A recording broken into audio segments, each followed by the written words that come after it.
Assalamualaikum warahmatullahi wabarakatuh.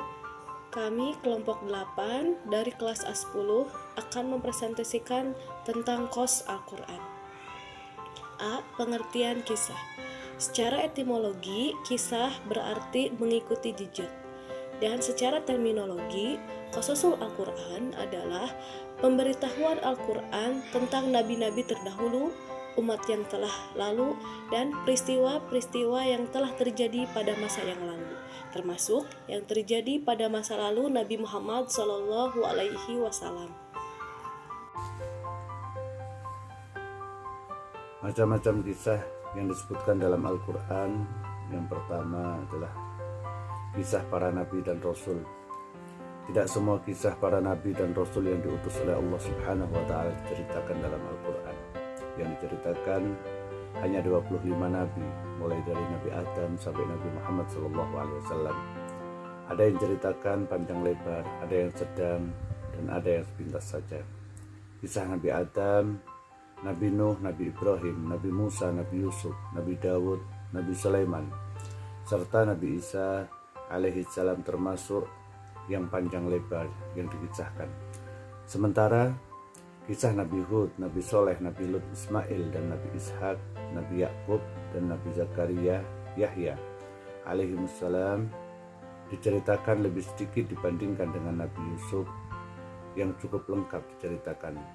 Bahkan Nabi Idris, Nabi Ilyas, dan Nabi Ilyasa alaihi salam dikisahkan sepintas saja. Sedangkan tentang Nabi Muhammad SAW disebutkan beberapa fragmen dari kehidupan dan peristiwa yang terjadi pada saat beliau kecil, permulaan dakwah, hijrah, dan beberapa perang yang dialami, dan beberapa fragmen kehidupan keluarga beliau. Tokoh atau pribadi atau dari bukan nabi dalam peristiwa-peristiwa masa lalu. Pribadi atau tokoh pertama yang diceritakan dari kalangan bukan nabi adalah dua orang putra Nabi Adam sendiri, yaitu Qabil dan Habil. Tatkala Qabil dengki dengan saudaranya sendiri kemudian membunuhnya. Inilah pembunuhan pertama yang terjadi dalam sejarah umat manusia. Dikisahkan juga tentang peperangan antara Jalut dan Talut yang kemudian akan dimenangkan oleh Talut. Dalam kisah Jalut dan Talut ini nanti muncul nama Daud yang kemudian jadi nabi dan raja.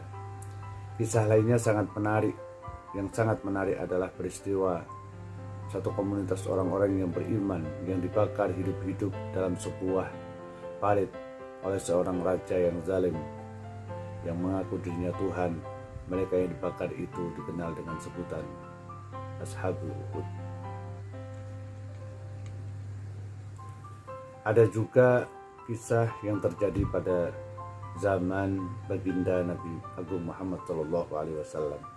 Al-Quran bercerita tentang peristiwa yang terjadi sebelum kelahiran Nabi Muhammad SAW, yaitu peristiwa penyerbuan tentara gajah ke Mekah yang dipimpin oleh Raja Abraha. Al-Quran juga menceritakan dalam bahasa yang singkat dan puitis beberapa bagian kehidupan Nabi Muhammad SAW waktu kecil sebagai anak yatim dan miskin yang belum dapat bimbingan wahyu. Beberapa peristiwa yang terjadi pada zaman Nabi setelah diangkat menjadi Rasul juga diceritakan oleh Al-Quran, seperti peristiwa Isra dan Mi'raj, Perang Badar, Perang Uhud, Perang Khandaq, Perang Hunain, juga kisah-kisah seputar Fathul Makkah dan peristiwa lainnya.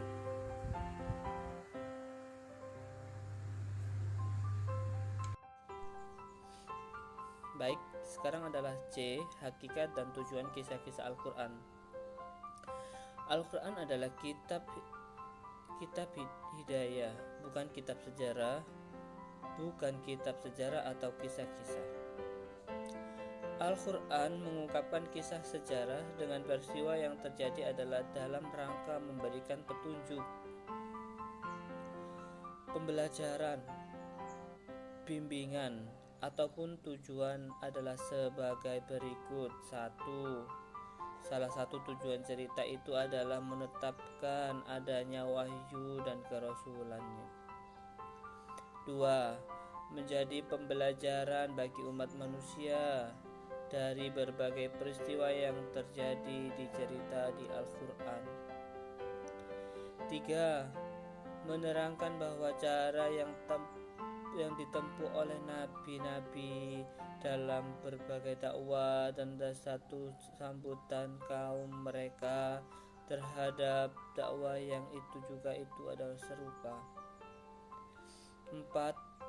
Membenarkan para nabi terdahulu, mengenang dan mengabdikan jejak peninggalan mereka. 5. Mengungkapkan kebohongan ahli kitab dalam menyembunyikan kebenaran dan merubah-rubah isi Alkitab. Yang keenam adalah sebagai bukti bahwa kalau mereka benar-benar utusan Allah Subhanahu wa Ta'ala dan kitab Al-Quran yang di bawahnya benar-benar firman Allah Subhanahu wa Ta'ala. D. Apakah kisah-kisah Al-Quran ada yang fiktif?